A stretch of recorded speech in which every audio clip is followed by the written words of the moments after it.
آنچه را برای خدا ترک کردی، خداوند چیزی بهتر به تو خواهد داد.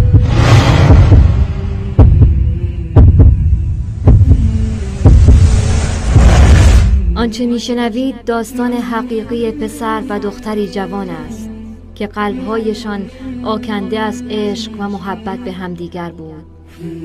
عشق و محبتی ظاهری که بسیاری از جوانها خود را با آن می‌فریبند. عشق و محبتی که خالی از هوا و هوس نبود. عشق و محبتی نامشروع. این عشق و محبت آنها را وادار کرده بود که با همدیگر ارتباط داشته باشند و تلفنی صحبت کنند، دو نامحرم.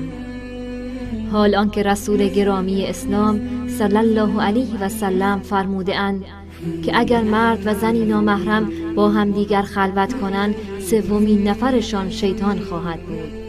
این ارتباط آنها 6 سال به طول انجامید. پس از گذشت 6 سال، روزی از روزها پسر پس از شنیدن پند و موعظه‌ای متحول گردید و به سوی خدا بازگشت. متوجه گردید که عشق حقیقی عشق به خداوند است و فهمید که این عشقی که او آن را به نام عشق می‌شناسد هوسی بیش نیست.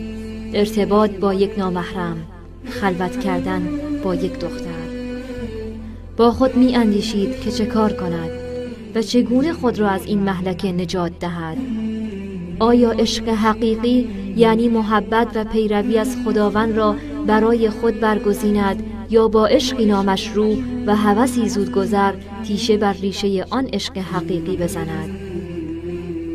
آن جوان از طرفی نفس اماره‌اش او را به طرفی می‌کشاند که به رابطه‌اش با معشوقه‌اش ادامه دهد و از طرف دیگر این گفته پیامبر گرامی اسلام صلی الله علیه و سلم را در سر خود می‌پروراند که فرمودند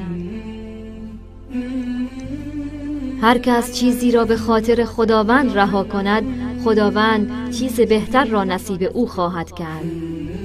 با خود این تصمیم را گرفت که حقیقت را بگوید و با عشق 6 سالی خود صحبت کند و بگوید که ما در این 6 سال در اشتباه بودیم و این ارتباط ما جز ضربه زدن به ایمان و عفت و زندگیمان چیزی دیگر نبود. بیا و به خاطر خدا دست از این ارتباط برداریم. دختر نیز تحت تأثیر نصیحت‌های او قرار گرفت، نصیحت‌هایی که آمیخته با صداقت و راستی و پاکی و عفت بود. حرفش را قبول کرد و به همدیگر عهد بستند که به خاطر رضای خدا از همدیگر جدا شوند و دیگر هیچ ارتباطی با همدیگر نداشته باشند. بعد از مدتی خانواده آن جوان از آن محله نقل مکان کردند. هرچی بیشتر می‌گذشت و فراقشان طولانی تر می‌شد، آن عشق ظاهری بین این دو جوان کم و کم رنگتر می‌شد. اندک اندک همدیگر را فراموش کردند تا به جایی رسید که هر کدام از آنها از فکر و خیال بلکه در یک کلام از زندگی یکدیگر بیرون رفتند و دیگر هیچ کدام از آن دو از یکدیگر و از خانواده یکدیگر خبری نداشتند. زمان و مکان آن دو را از هم جدا کرده بود.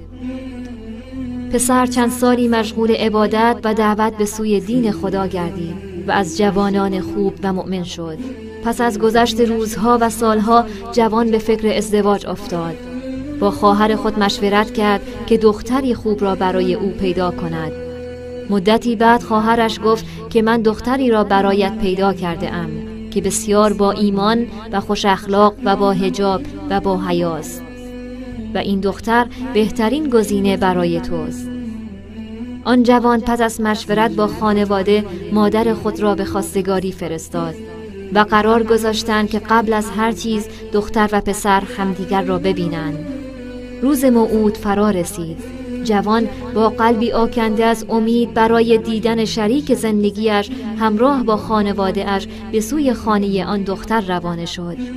وقتی به آنجا رسیدند و دختر از خانه بیرون آمد که همدیگر را ببینند، ناگهان بهت زده شدند. قلبهایشان به تپش افتاد. زبانشان یارای حرف زدن نداشت. اشک در چشمانشان حدقه زد.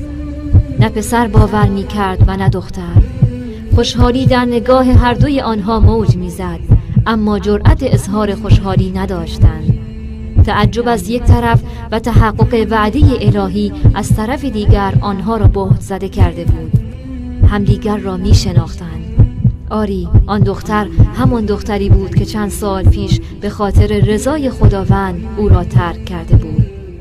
پس ای جوان مسلمان، بدان که اگر چیزی را به خاطر خدا ترک کنی، خداوند چیزی بهتر به تو عطا خواهد نمود.